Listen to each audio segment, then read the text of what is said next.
आजच्या व्यसनमुक्ती अभियानाच्या कार्यक्रमासाठी उपस्थित असलेले आपण सर्व महानुभाव,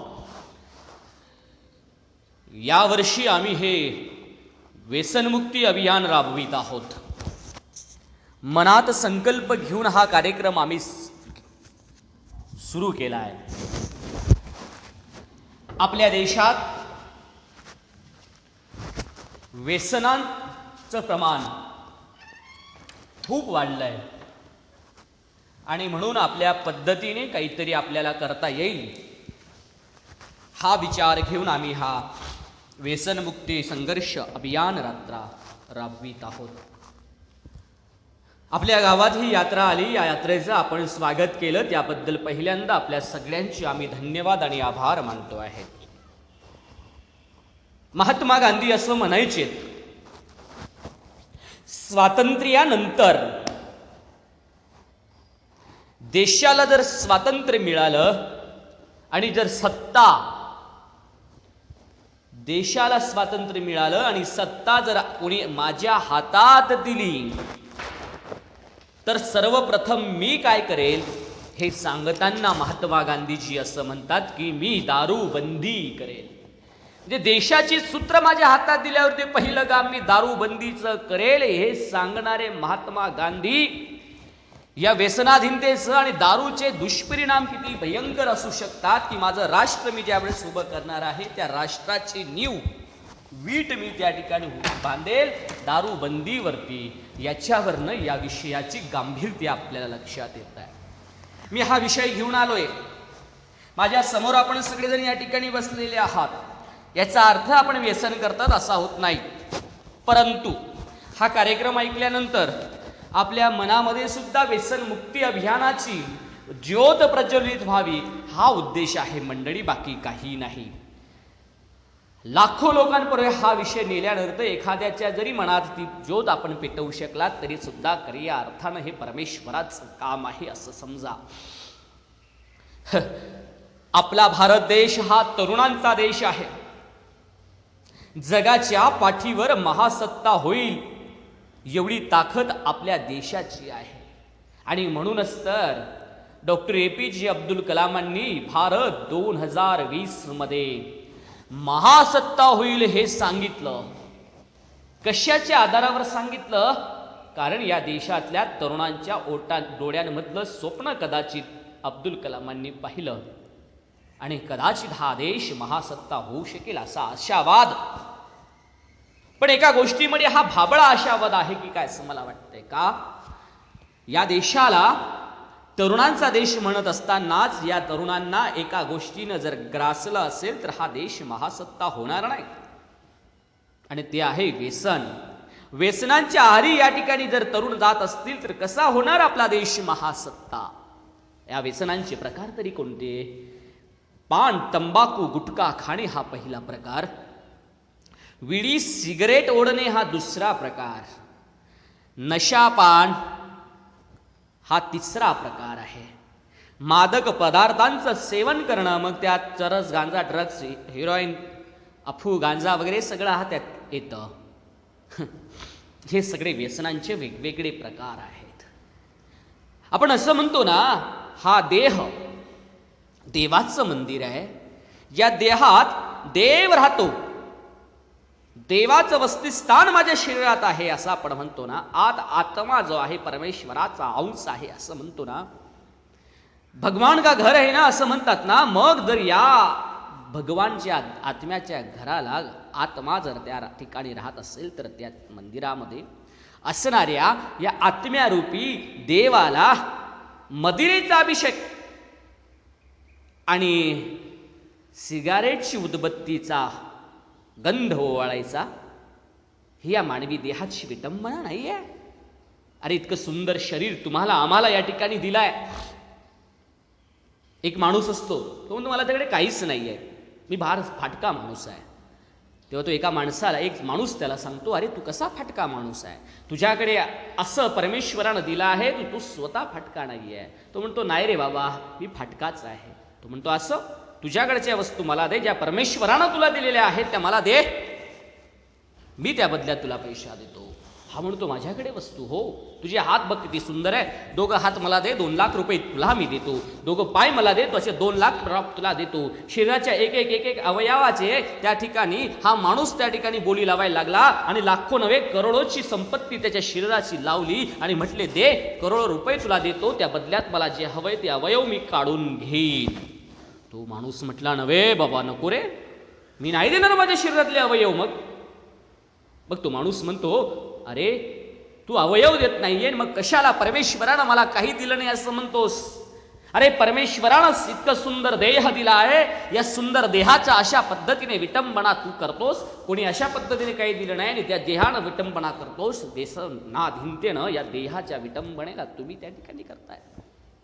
हे शरीर सांभाळायला दिलंय परमेश्वरानं. आपण एखादं भाड्याचं घर घेतो ना, भाड्याच्या घरामध्ये घर मालक तुम्हाला तंबी देतो, कुठेही खिळा ठोकू नका, कुठेही त्या ठिकाणी लिहू नका, कुठेही त्या ठिकाणी फरची खराब करू नका, कुठेही त्या ठिकाणी बाथरूममधला नळ खराब करू, इतक्या सूचना सगळे मालक देतो घरचा मालक.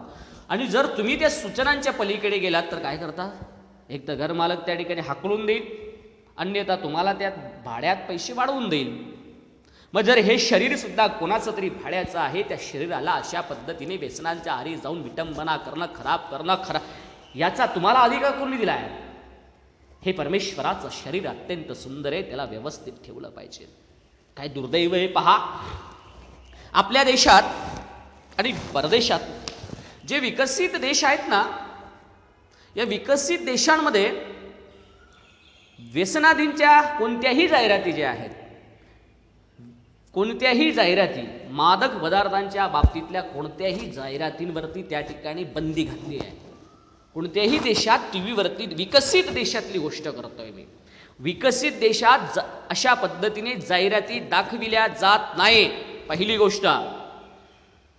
दुसरी गोष्ट, त्यांच्या असलेल्या चित्रपटांमध्येही अशा पद्धतीचा उल्लेख येणार नाही, हेही तारतम्यानं पाहिलं जातं. आणि आपल्याकडे याच्या उलट आहे. आपल्याकडे म्हणण्यापेक्षा विकसनशील राष्ट्र आणि अविकसित राष्ट्र यांच्या देशांमध्ये अशा पद्धतीने सर्रास मादक पदार्थांच्या जाहिराती दाखविल्या जातात.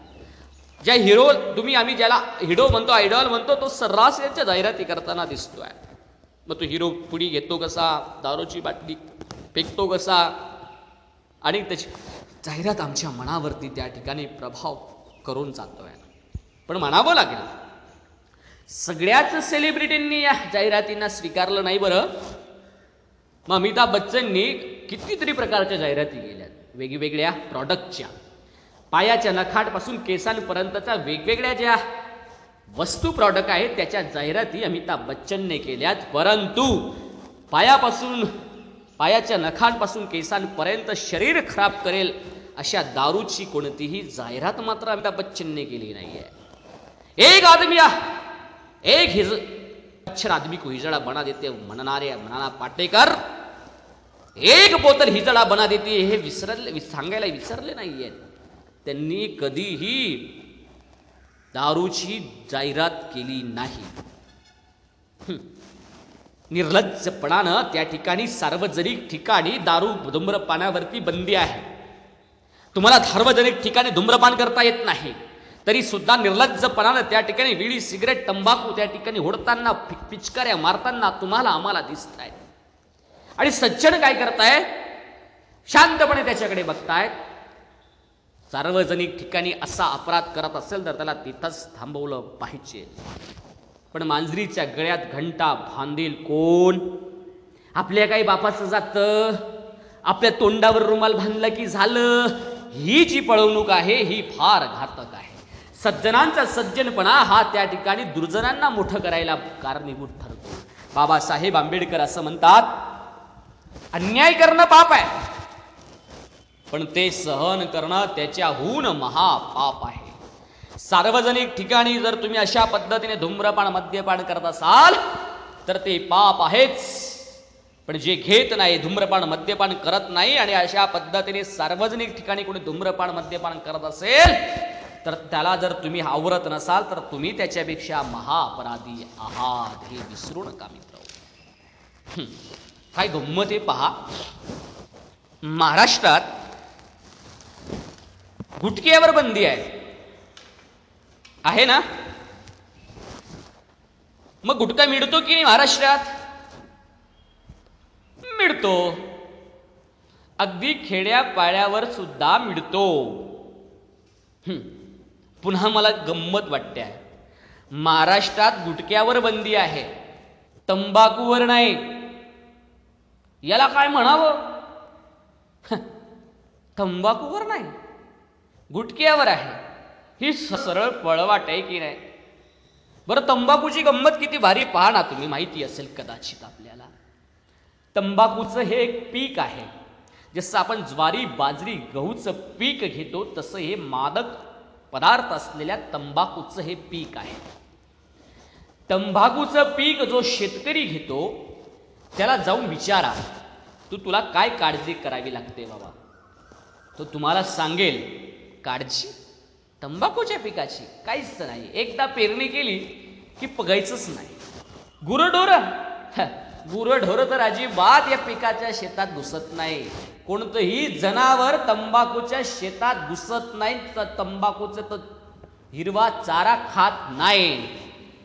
कोणतंही जनावर खात नाही. पण हे 2 पायाचं जनावर मात्र बका बका आपल्या तोंडात टाकतो. गंमत झाली आहे.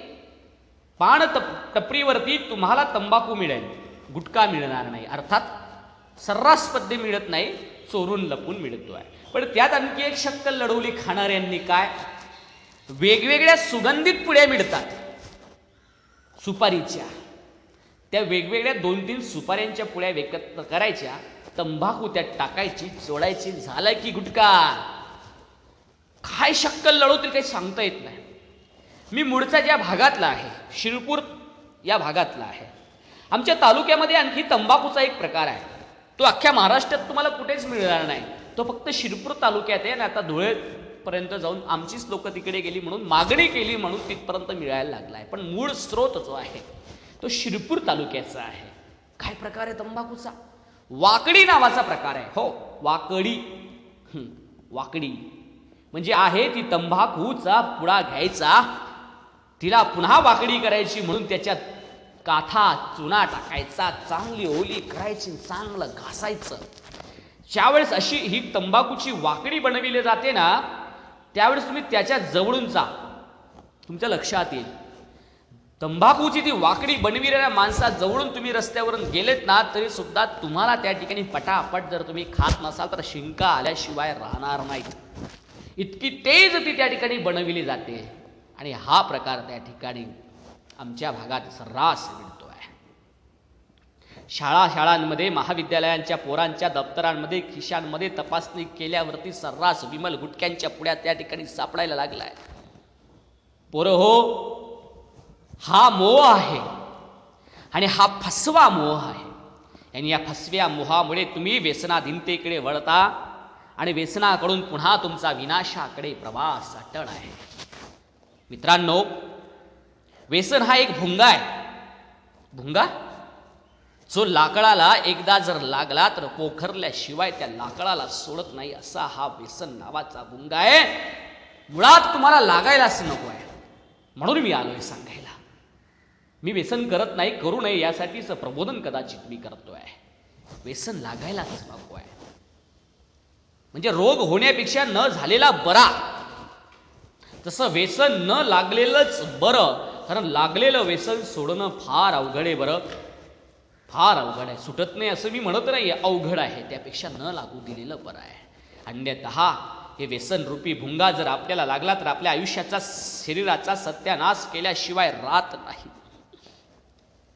बापांची ही जबाबदारी आहे. घरामध्ये बाप जर विडी, तंबाखू, गुटखा खात असेल तर फार अवघड आहे. बाप पोराला शिमला आणायला पाठवतो. दुकानावरनं, पानटपरीवरनं पोरग शिमल्याची पुडी घेतो, घरी येतो, बापाच्या हातात देतो. छोटंसं पोरग अनुकरणीय असतं. तो बाहेरच्या लोकांचं अनुकरण करतो, तर घरच्या बापाचं तर करेलच की नाही. हो, माझं पोरग आहे, घरी गेल्यावर माझं अनुकरण करतं. मी थोडा आता काही कार्यक्रम करतो, भाषणांचे काही माझे विषय आहेत, त्याने काही कार्यक्रम प्रत्यक्ष ऐकलेले आहेत. आणि घरी गेल्यावर तो मला प्रश्न करतो, आता बाबा तुम्ही काही आता याच्या पुढे बोलायचं नाही, मी तुमच्यासोबत कार्यक्रम. मग मी म्हणतो का रे, नाही मी तुमच्यासोबत कार्यक्रमाला, आता तुम्ही माझ्या जागेवर बसायचं. म्हणजे मी कार्यक्रम करत असेल बोलत असेल तर तो समोर बसतो. तो घरी आल्यावर मला म्हणतो की आता तुम्ही जागेवर बसायचं, मी तुमच्या जागेवर बोलायचं. म्हटलं काय बोलणार, तुला काय समजतं रे. हा मग समजतं ना. मग तू अशी काही कार्यक्रमाचे त्याच्या तर ते कविता पाठ झाल्या आहेत, काही प्रसंग पाठ झाले. मी पण त्या ठिकाणी तोंडात बोट धरून आश्चर्यचकित व्हायला लागलो की 4 वर्षाच्या मुलाला इतकं सहजतेने कळतंय. हो कळतं बरं. अनुकरणीय असतात आपली मुलं.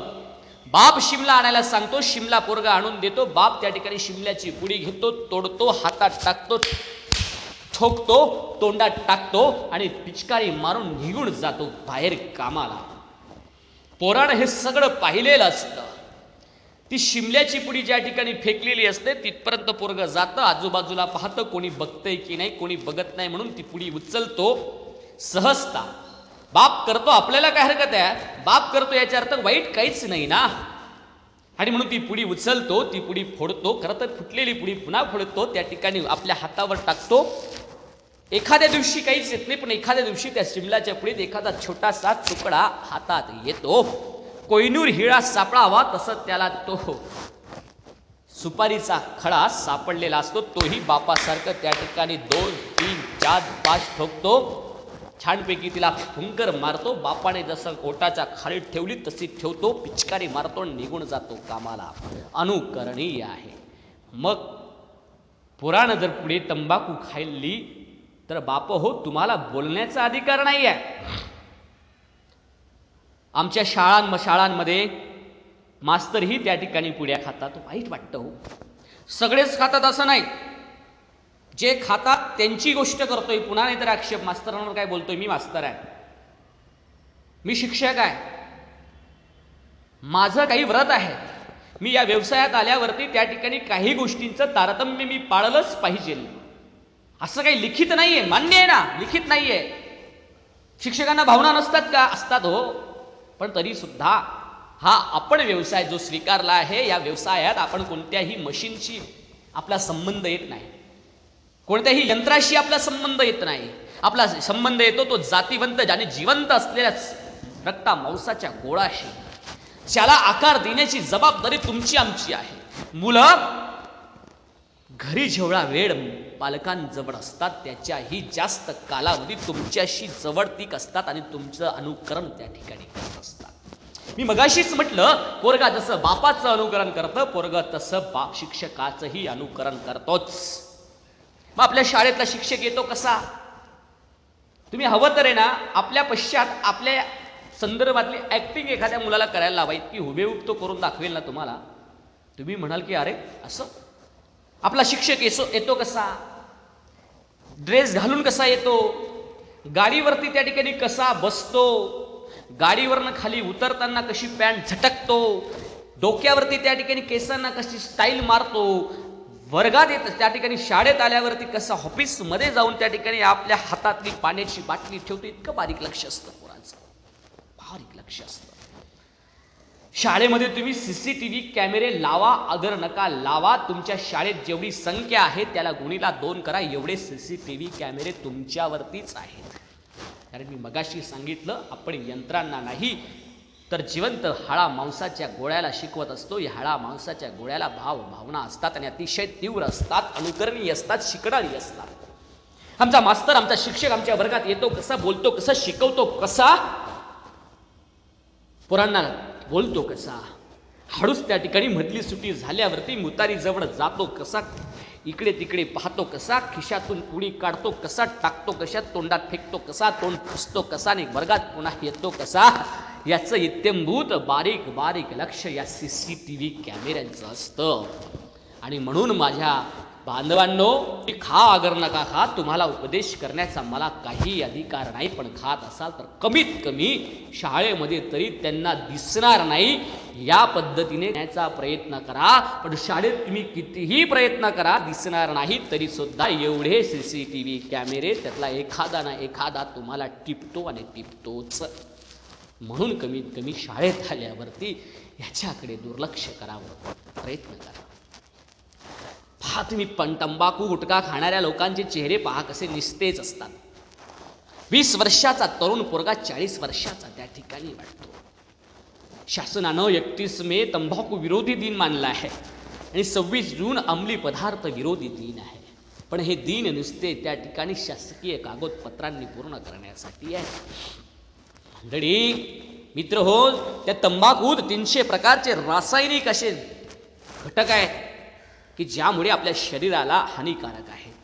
त्यातला निकोटीन नावाचा सर्वात घातक घटक आहे.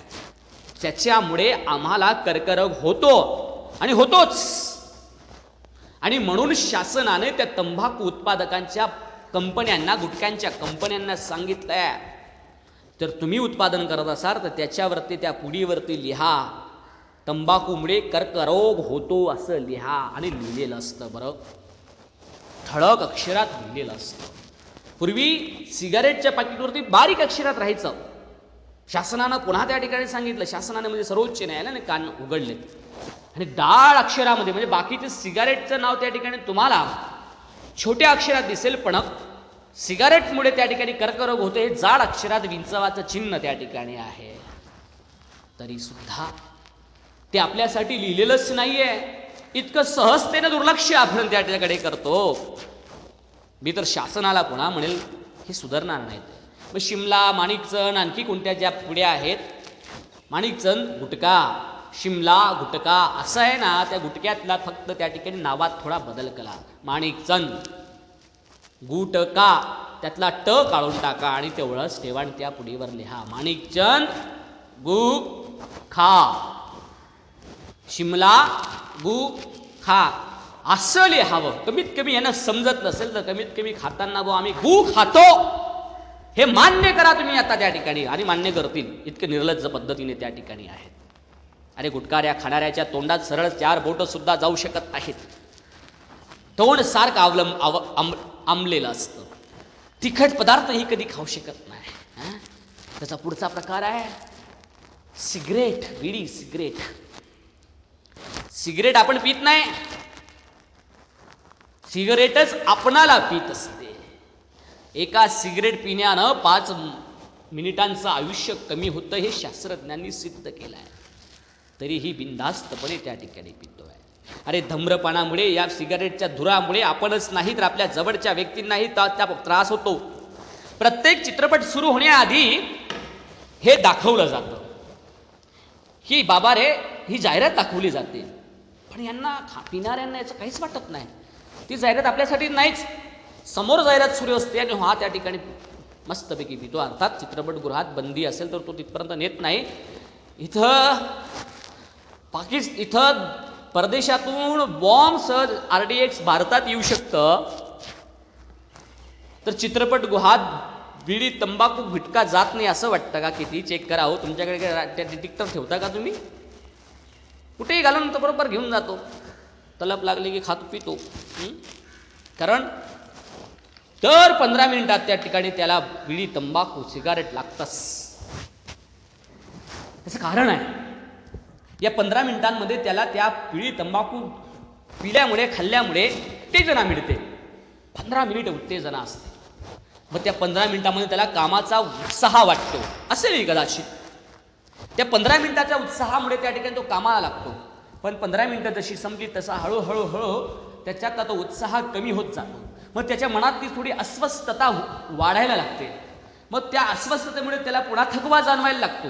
मग पुन्हा त्या ठिकाणी ही बेचैनी वाढल्यावरती पुन्हा त्या ठिकाणी गुटखा, सिगारेट, बिडी ओढण्याचा मोह त्याला होतो. पुन्हा त्या ठिकाणी ओढतो आणि पुन्हा 15-20 मिनिटं तो स्वतःला त्या ठिकाणी चार्ज करून घेतो. असं म्हटलं तरी काय हरकत नाही. पण ही तात्कालिक तुम्हाला त्या ठिकाणी सुख मिळत असेल, त्याच्या पाठीमागचं मात्र दुःख आपल्याला भोगावं लागेल.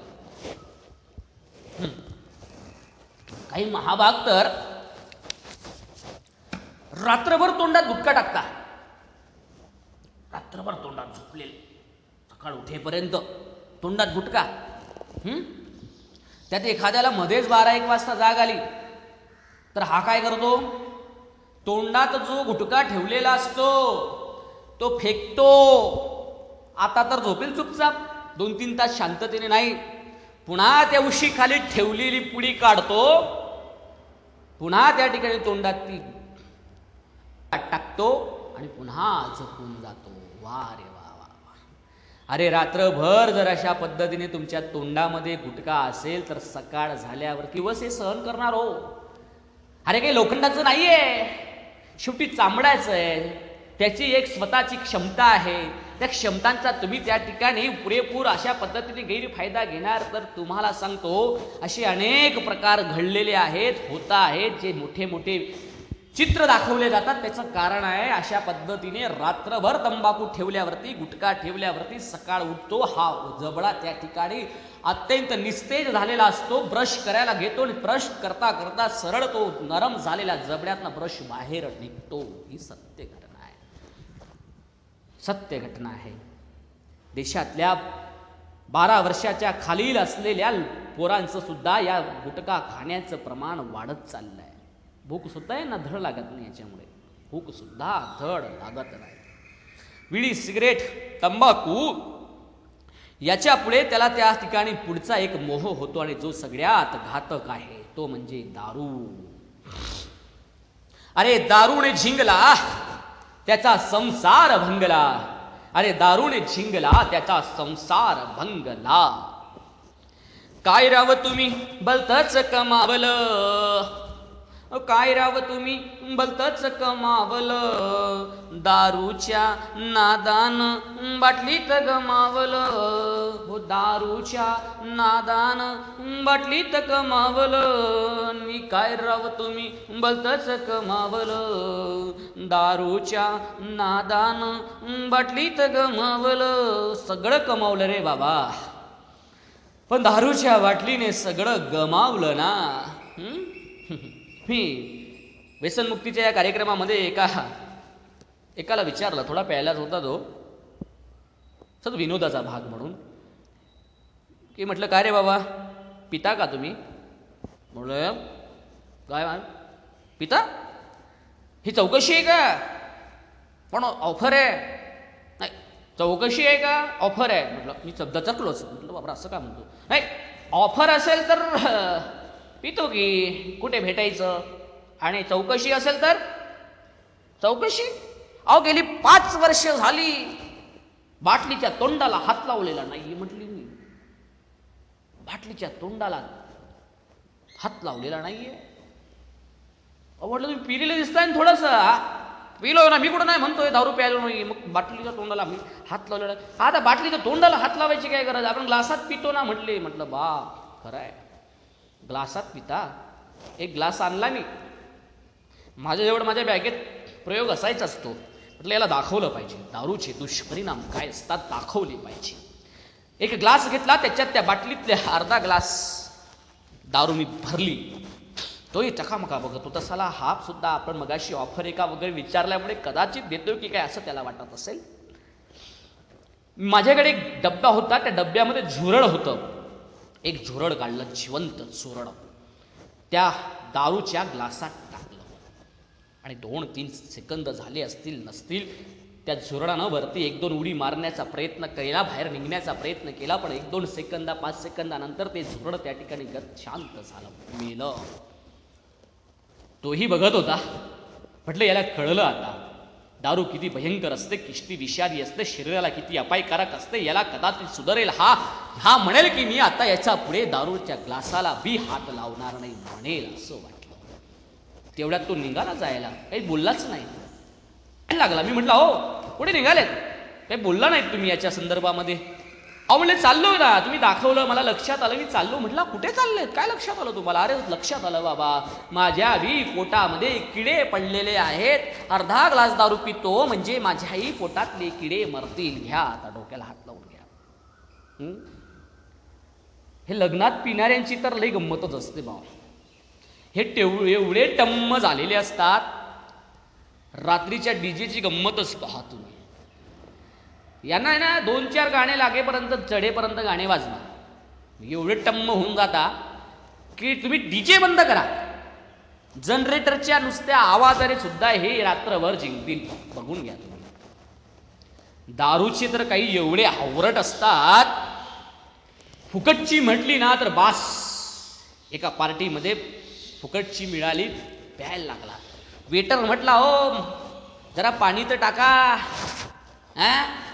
तेव्हा तो बेवडा म्हणतो, काय पाणी टाकायची गरज आहे रे, फुकटची आहे ना.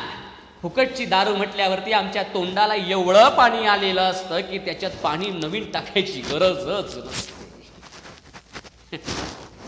अरे चल चल चल चल चल मित्रा, कशाला मारतोय संत्रा.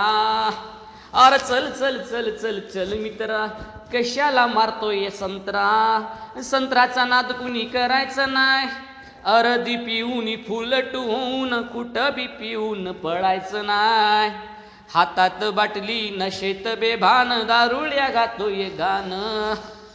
चल अड्ड्यावर या, कुणी गावठी घ्या, कुणी विदेशी घ्या. दारूच्या नादानं घरदार हैराण, अंगात भरली नशा आता. हो दारूच्या नादानं घरदार हैराण, अंगात भरली नशा आता. मागाची कटकट बाईची वटवट, रोज किती लाता खातो आता. अरे रोज किती लाता खातो आता. अशा शहरातून आलोय ज्या ठिकाणी मी आता नोकरी करतोय. मगाशी मी सांगितली मी अशा भागात राहतो नाही, आत्ता मी म्हटली मी अशा शहरातून आलो आहे.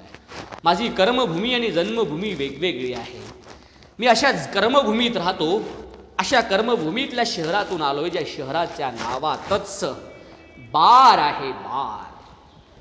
आणि बार या शब्दाला माझं शहर प्रामाणिकपणे जागत आहे, कारण प्रत्येक चौका चौकात त्या ठिकाणी बार आहेत. असं माझं शहर आहे नंदुरबार. बार बार बियर बार नंदुरबार. नंदुरबार आहे. माझ्या शहराची गोष्ट करतोय असं नाही, आपल्याही भागामध्ये हा सगळा पंचनामा आपल्याला दिसतो आहे. दारूच्या दुकानाची तर चलती आहेच. संध्याकाळ झाली किंबहुना सकाळ झाली, दुकानं उघडली की दारूच्या दुकानावर गिराईक नाही. कोणा बाकीच्या दुकानावरती गिराईक येणार नाही. ऊन वारा पाऊस दुष्काळ काहीही पडो, दारूची दुकानं कधीही बंद पडणार नाहीत. कधीही यांचा त्या ठिकाणी मंदी येणार नाही. चला बाबा सीझन आहे, श्रावणात मंदी येईल असं तुम्ही म्हणाल, काही नाही हो, पिणाऱ्यांना काही त्या ठिकाणी श्रावण बिरवण काही लागत नाही. फक्त एवढंच आहे, 2 पॅक घेत असेल तर श्रावणात बाबा श्रावण पाळतो म्हणून 1च पॅक पिणारे ही महाभाग आहे. दारूच्या दुकानाची तर चलती आहेच, तिथं कमी पडतं की काय म्हणून त्या त्या शहरातल्या सोडाच्या दुकानावरती चपरास पद्धतीने दारू भेटते, मिळते. आपल्या शहरात काय अनुभव आहे हे आपल्यालाही चांगल्या पद्धतीनं माहिती आहे.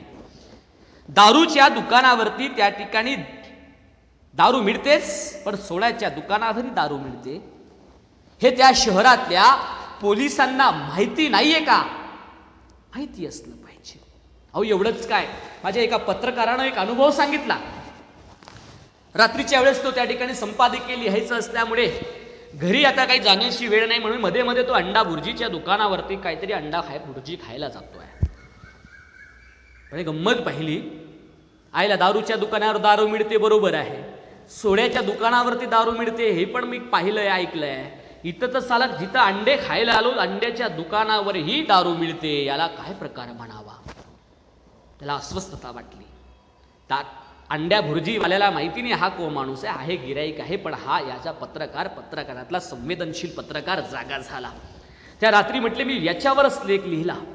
खरा खरा लिहिलं, शहरातल्या अंडा भुर्जीच्या दुकानावरती सर्रास दारू मिळते, प्रशासनाचं लक्ष कुठे आहे वगैरे वगैरे सगळं खर्रा उतरवून घेतला.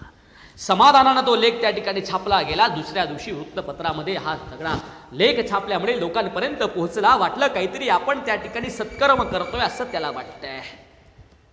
2 दिवसांनी पुन्हा त्या ठिकाणी त्याच अंडा भुर्जीच्या दुकानावरती हा अंडा भुर्जी खायला गेला. पाहिलं, सहज चौकशी करावी म्हणून त्या अंडा भुर्जीच्या मालकाला विचारलं, बाबा रे 2 दिवसापासून वृत्तपत्रावरती अंडा भुर्जीवरती दारू मिळते अशी बातमी वाचली मी. त्याला काय माहिती, हा पत्रकार वाचली तर काय झालं, दारू आता काय बंद केली की काय? तर अंडा भुर्जीवाला म्हटलं नाही हो, कसलं बंद? पुन्हा आश्चर्याचा धक्का बसला. नाही बंद नाही म्हटलं, नाही एवढी बातमी वगैरे, हा बातमी आली त्यामुळे पोलीसही आली होती दुकानावर.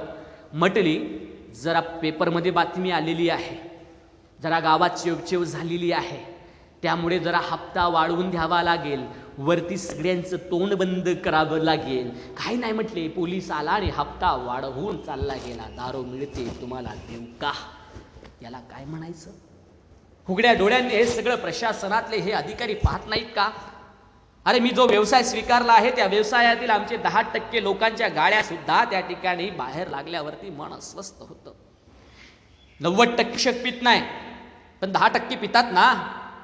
पण ते 10% जे पितात त्याच्यामुळे 90%नाही याचा अपमान सरसकट आम्हाला सहन करावा लागतो. आणि सरळ म्हणतात की तुमचे शिक्षकही पितात. हो, त्यात आम्ही येतोच. अरे बाबा हो, प्यायचं असेल तर कमीत कमी घरी तरी घेऊन जा, किंबहुना तिथं दुकानावर घ्यायला गेल्यानंतर तू स्वतः जाऊ नकोस रे. तुला बघणारे रस्त्यावरनं पोरं आहेत, त्यांचे पालक आहेत, ओळखतात ना तुम्हाला. तुमचं चांगलं कर्तव्य जसं आहे तसं वाईट कर्तव्याकडेही लोकांच्या समाजाचं लक्ष असतं ना. काय आदर्श ठेवणार तुम्ही त्या ठिकाणी? रेव पार्टी नावाचा प्रकार आलाय सध्या.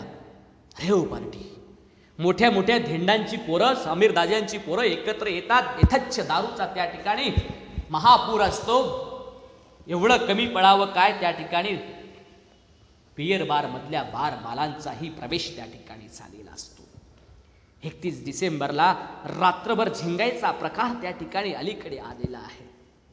काय म्हणायचं या सगळ्या प्रकाराला? आणि मग त्याच्यातून त्या ठिकाणी नशा करायची, नशेतून त्या ठिकाणी गाडी चालवायची. यामुळे अपघात होतातच ना.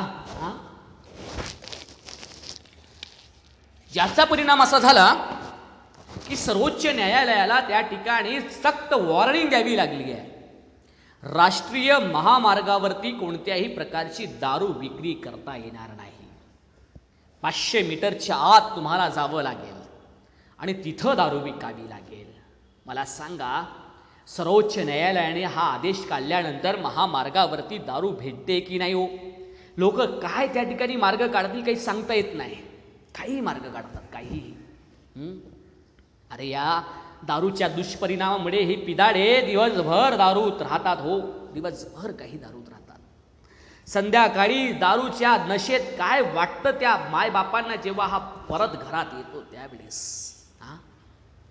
घरात बायको आजारी असली तरीही दिवसभर दुसऱ्याकडे कामावर जाते. दिवसभर दुसऱ्याकडे कामावर जाते आणि हा संध्याकाळी दारूसाठी पैसे मागतो तिच्याकडनं. दिले नाहीत तर त्या ठिकाणी मुलांना, बायकोला मारझोड करतो. बायकोच्या अंगावर धर साडी नाहीये, पोरांना कपडे नाहीये, खायला अन्न नाहीये, शाळेला दप्तर नाहीये. याला काहीच लाज वाटत नाही, काहीच नाही. दारूसाठी याच्याकडे पैसे निघतात आणि मुलांसाठी पुस्तकांना याच्याजवळ पैसे नाहीत. अरे तुम्ही व्यसन करता, त्या निष्पाप मुलांचा काय गुन्हा आहे? त्यांनी कुणाकडे पाहायचं? गावागावांमध्ये महिलांचा आक्रोश सुरू आहे. आमचा संसार वाचवा म्हणून टाहो फोडीत आहेत या बायका. त्यांच्या असहाय्य डोळ्यातील दुःखाचं ते अश्रू पाहिल्यावरती मन विषण्ण आणि अस्वस्थ होतं. गावात दारूबंदीसाठी महिलांनी पुढाकार घेतलाय. पोलीस स्टेशनमध्ये आंदोलन करीत आहेत. मात्र बोलाचीच कडी आणि बोलाचाच भात दिसतो आहे. मनापासून शासनाला हे वाटत नाही का? शासनापेक्षा पिणाऱ्यांना याची काहीच लाज वाटत नाही. अरे दारूच्या आती आहारी गेल्यामुळे अनेकांना ऐन तारुण्यात विधवेचं जीवन बायकांना आलेलं आहे. काय अपराध आहे त्यांचा? गावागावांमध्ये हा दारूचा वणवा पेटलेला आहे. माझा सगळ्या राजकारण्यांना प्रश्न आहे, तुम्हाला खरंच वाटतं दारूबंदी झाली पाहिजे?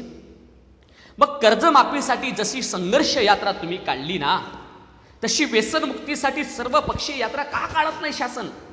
कोणाचे का असेना, शासन कोणाचे का असेना, दारूबंदीवरती कायमचा उपाय शोधला गेला पाहिजे. दारूबंदीवरती कायमचा उपाय शोधला गेला पाहिजे. महाराष्ट्रातल्या चंद्रपूर जिल्ह्यामध्ये सुधीर मुनगंटीवार या मंत्र्यानं आपल्या जिल्ह्यात दारूबंदी केली आहे.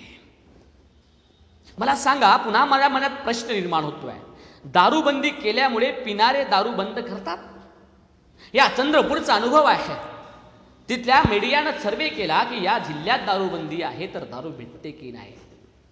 सर्रास पद्धतीने बंदी असताना सुद्धा दारू मिळते आहे. शेजारचं आपलं गुजरात राज्य आहे. गुजरात राज्यात दारू भेटते की नाही? भेटते आहे. आणि म्हणून नुसती बंद करून चालणार नाही आहे. ही बंद आपल्या आतून झाली पाहिजे. ज्याला वाटतंय आपल्याला आपली दारू सुटली पाहिजे, त्याला आतून वाटलं पाहिजे. त्याच्या मनावरती त्या ठिकाणी अशा पद्धतीने प्रभाव निर्माण करावा लागेल.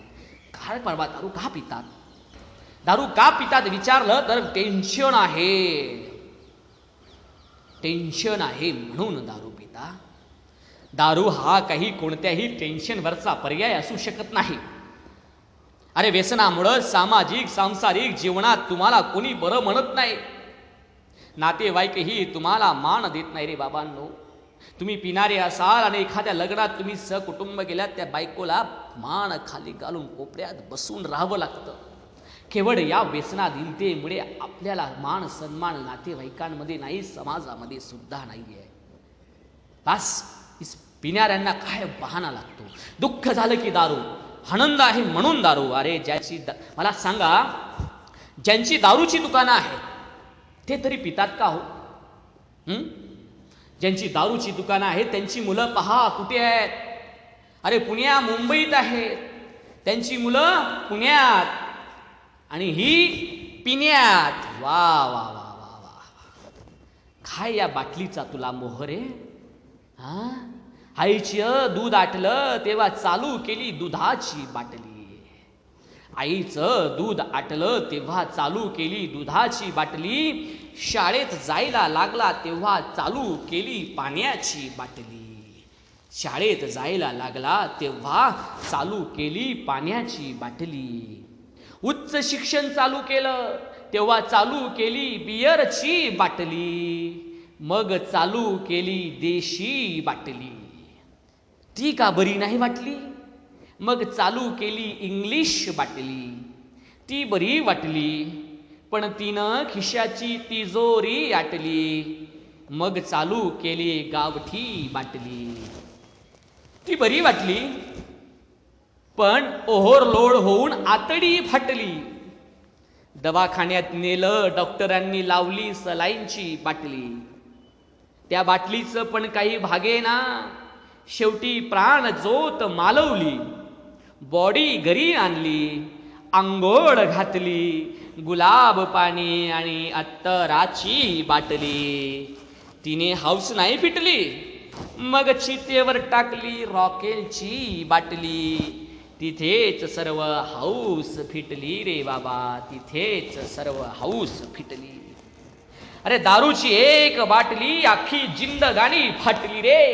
दारूची एक बाटलीने तुझी अख्खी जिंदगानी फाटली आहे. पिदाडे लई भारी असतात राव. एक पिदाड्या म्हणतो मेरे पास रम है बियर है. तो दीवार पिक्चरचा डायलॉग ना, त्याच्यावरून त्याला वाटलं मेरे पास रम है बियर है, तुम्हारे पास क्या है. दुसरा बेवडा म्हणतो मेरे पास चपटी है चपटी. हे बाबांडो, दारूमुळं व्यसनामुळे आपण स्वतःचं, कुटुंबाचं आणि समाज राष्ट्राचं नुकसान करत आहोत ना. ज्याची लग्न झालेली नाहीत तीही पितात, तीही पितात. अशानं कशा मिळतील तुम्हाला मुली? एक तर साला आधीच समाजात मुलींची संख्या कमी आहे, तेव्हा दारुड्याला कोण मुली देणार? मुलीचे बाप हो, पोरगा कमी श्रीमंत असेल चालेल, पण पिदाड्या शोधू नका बरं. लग्नात हळदीच्या रात्री नाचण्याची परंपरा आली आहे. कुठून आली, कशी आली माहिती नाही, देव जाणे. मात्र मित्रांना हळदीच्या रात्री त्या ठिकाणी नाचायला बोलवायचं. मित्र येतील पण एका अटीवर, ड्रमभर दारू त्या ठिकाणी भरून आणायची. ड्रमभर दारू आणली तर हे रात्रभर नाचायला येतील, नाहीतर येणार नाहीत. मला गंमत वाटते, येणार नाहीत आणि तुझ्याकडनं ड्रमभर दारू मागतात ना बरं देवा. त्याची हिंमतच कशी झाली? हिंमत बेट्या, जेव्हा तू दुसऱ्याच्या लग्नात नाचायला गेला तेव्हा तू सुद्धा अन्यांच्या ड्रमभर दारूतला एक हिस्सेदार होता ना. मग तुझ्या लग्नात ते ड्रमभर दारू मागणारे बाकीचे असणार की नाही?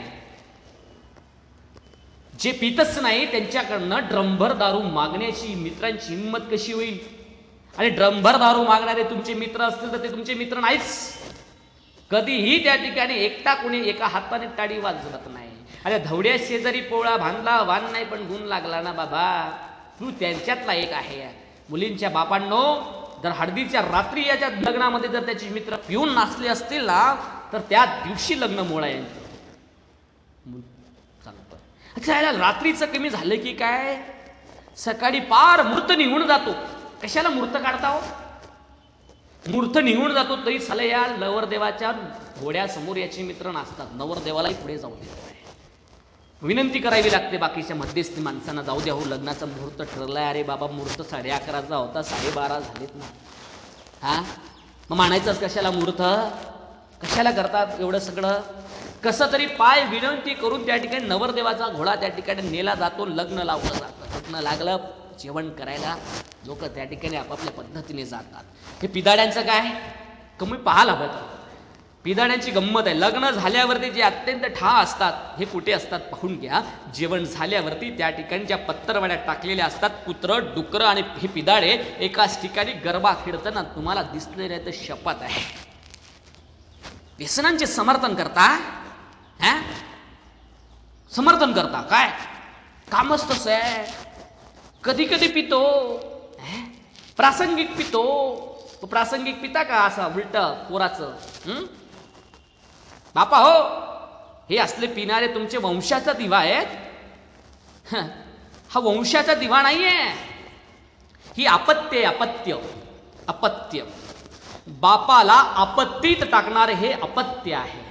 अरे वंशाची पणती ती मुली आहे. प्रामाणिकपणे बापावर प्रेम करणारी ती मुलगी आहे. आणि हा वंशाचा दिवा कसला रे दिवा?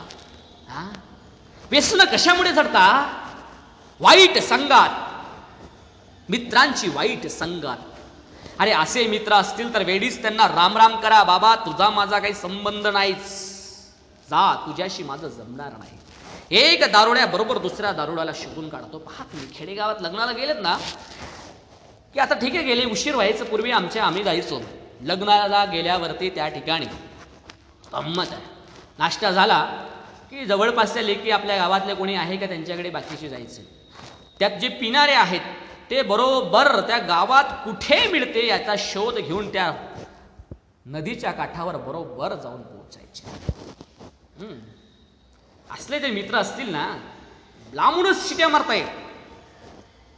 घरातून बोलवतात, हॅलो मी, हा इकडे म्हणतो आलोच मी मधला. अरे काय आलोच मी?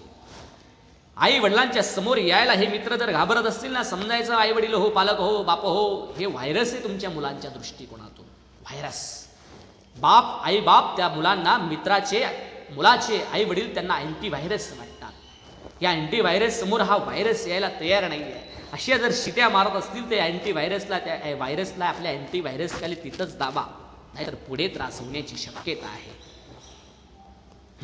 कुठे मिळते तुम्हाला सांगतो तंबाखू आणि दारू फुकटची. पहिल्यांदा कोणीही दारू तंबाखू खाणारा पिणारा पहिल्यांदा फुकटचीच पितो. मित्र म्हणतात, गे रे, आमच्यात राहायचं आहे ना, बघा भाऊ, तो आमच्यापेक्षा वेगळा आहे का? त्याला आम्हाला काही होत नाही. एकटाच आहे का तू घरचा? आमले नाही का माय बाप? आमले काय सोडू दिले का? घेतो का भाऊ? काय होत नाही. तंबाखू नाही रे, हे गुटखा आहे. आणि गुटखा म्हणजे काय असतं? सुपारी असते रे यार याच्यात. बरं जाऊ दे, हे पुसून घेतो बघ. अशी पुसून एकच खडा आहे, घे की. अरे सुपारी घे ना, सुपारी काय होतं, चांगली असते ना बाप्पा, पुसून दिली ना बघ. माझं साला चांगल्या रुमाला ना पुसून दिली, घे. एक सुपारीचा खडा त्याला त्या ठिकाणी खायला भाग पाडला जातो. मग काही झालं का? काहीच नाही. दुसऱ्या दिवशी 2 खडे 3 खडे पुढे मग लागलेलीच त्याला खावी लागते. दारू कुठे मिळते? दारू मिळण्याचं फुकटचं ठिकाण मित्रच आहे. पहिल्यांदा तुम्हाला फुकटाची बांधली जाते. आणि त्यातल्या त्यात फुकटची दारू मिळण्याचा एक सीझन येतो, तो म्हणजे निवडणुका. निवडणुकांमध्ये त्या ठिकाणी राजकीय पक्ष स्वतःची स्वार्थ साधण्यासाठी ड्रमचे ड्रम त्या गावांमध्ये पोचवले जातात. तरुण पोरं त्या ठिकाणी शेतावरती पार्ट्या होतात. फुकटचं मटण म्हणे, ज्यानं खावं मटण त्यानं दाबो म्हणे बटण. आणि फुकटची दारू त्या ठिकाणी प्यायला मिळते. मित्र जातात. आपण ही काय फरक पडत नाही, फुकटचं आहे, फुकटचं काही मिळेल म्हणून काही खाणार का रे? लोकांना खरं तर आता देवा धर्माची सुद्धा भीती राहिलेली नाही आहे. बघा, डास आहे ना, जसं या मॉर्टिन गुड नाईटच्या कंपन्याने त्या रिफिल तयार केली. सुरुवातीला त्या रिफिलला घाबरून डास बाहेर त्या खिडकीच्या बाहेरच्या बाहेर गायब व्हायचे. आता ते पडत नाही. त्याच मॉर्टिनच्या गुड नाईटच्या रिफिलवर बसून डास गप्पा मारतात, रात्री कसा अटॅक करायचा. तशी हे महाभाग यांना पूर्वी देवा धर्माची तरी लाज वाटायची. साधू संतांनी कोणी सांगितलं नाही मी माळा केली, मी गुरु केलाय असं म्हणायची. त्या गुरुच्या उपदेशानं तरी कदाचित ते सुधारायची. पण अलीकडे शिकलीत ना, मोठी झालीत ना, शिकलीत मोठी झालीत, त्याच्यामुळे कदाचित त्याच्याही त्यांच्यावर परिणाम होत नाहीये. मंदिराच्या दारावरती पायरीवरती बसून सुद्धा दारू पिणारे महाभाग तुम्हाला सापडतील. हा, कुठे चाललो रे आपण चंगळवादाच्या याच्यामध्ये.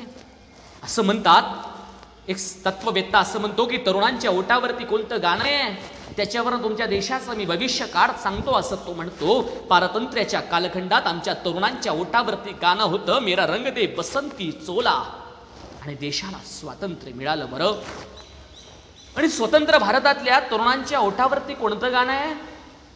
मेरा रंग दे बसंती चोला, चोली के पीछे क्या है, शांताबाई झिंग झिंग झिंगाट, बाई वाड्यावर या. बाई वाड्यावर या, काय हे सगळं?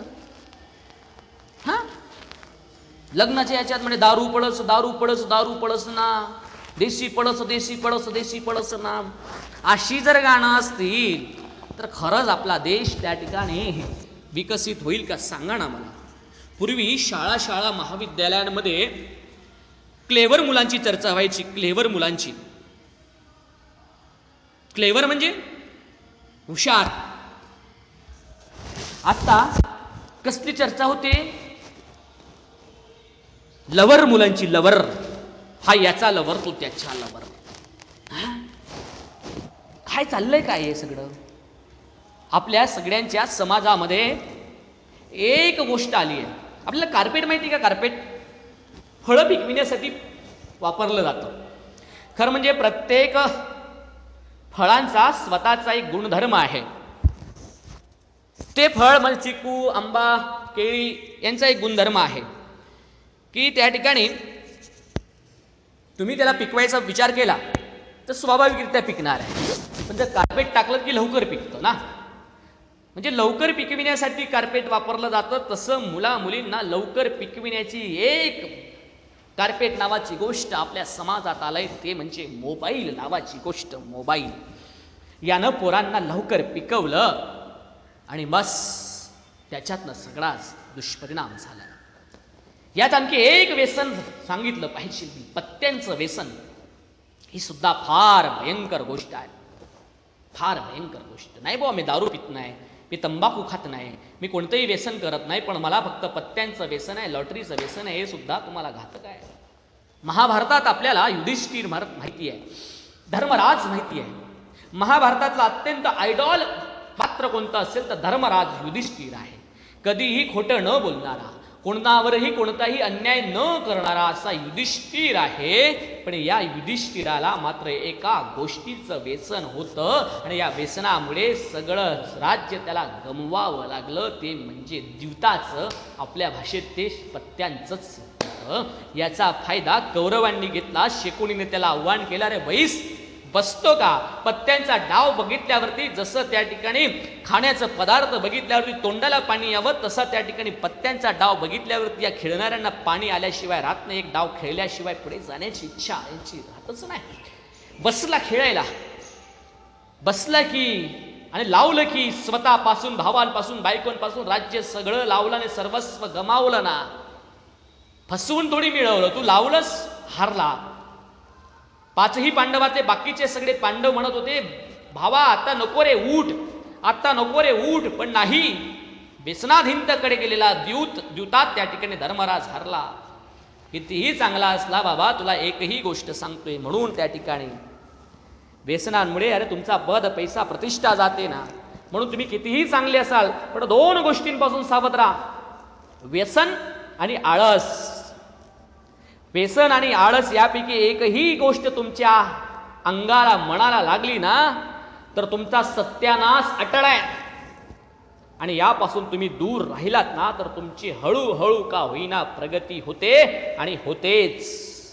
काही म्हणतात व्यसन सुटत नाही, मनापासून सोडण्याची इच्छा नाही. अरे मनानं ठरवलं तर सर्व काही शक्य आहे. बघा, काही व्यसनमुक्ती केंद्रात जाऊन या, डॉक्टरांचा सल्ला घ्या, मनावरती नियंत्रण ठेवा, काही पद्धती तुम्हाला बघता येतील. इच्छा झाली की तुम्हाला मार्ग सापडेल.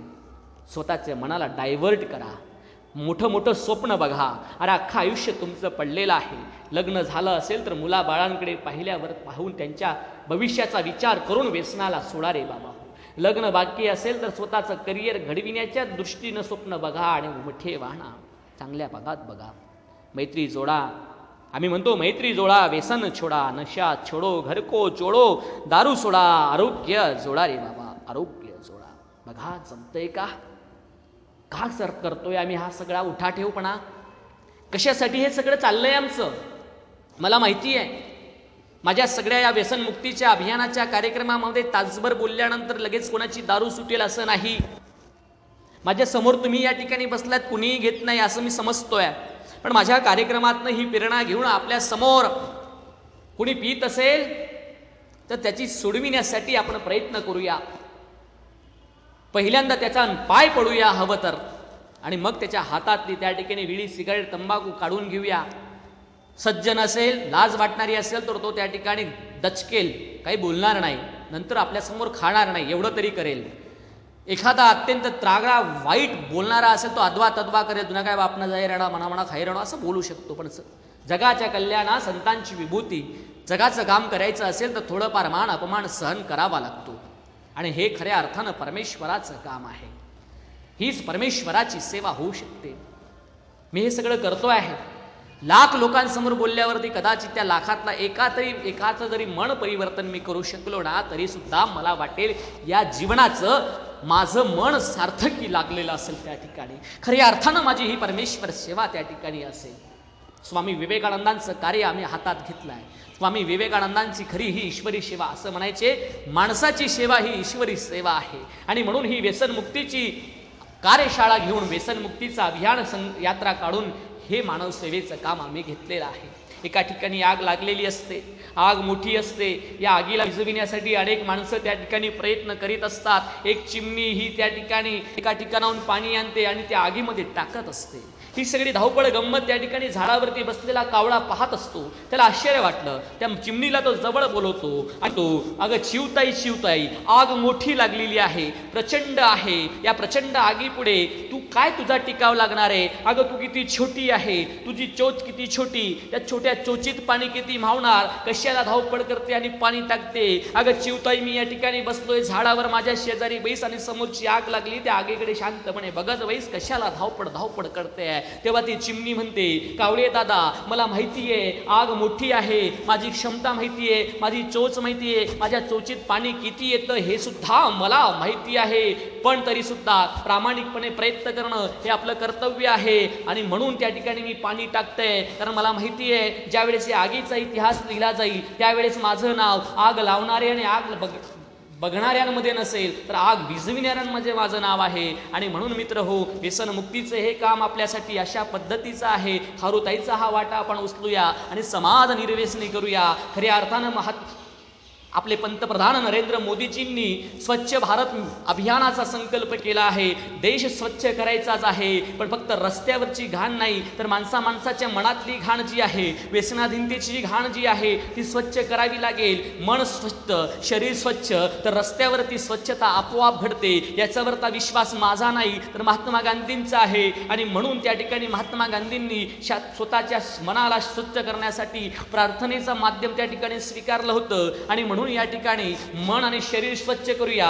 व्यसनमुक्तीचा अभियानाची कार्यशाळा आपण या ठिकाणी राबवूया, व्यसनमुक्ती यात्रा या ठिकाणी राबवूया. आपल्या गावामध्ये हा दीप प्रज्वलित त्या ठिकाणी घेऊन जाऊया.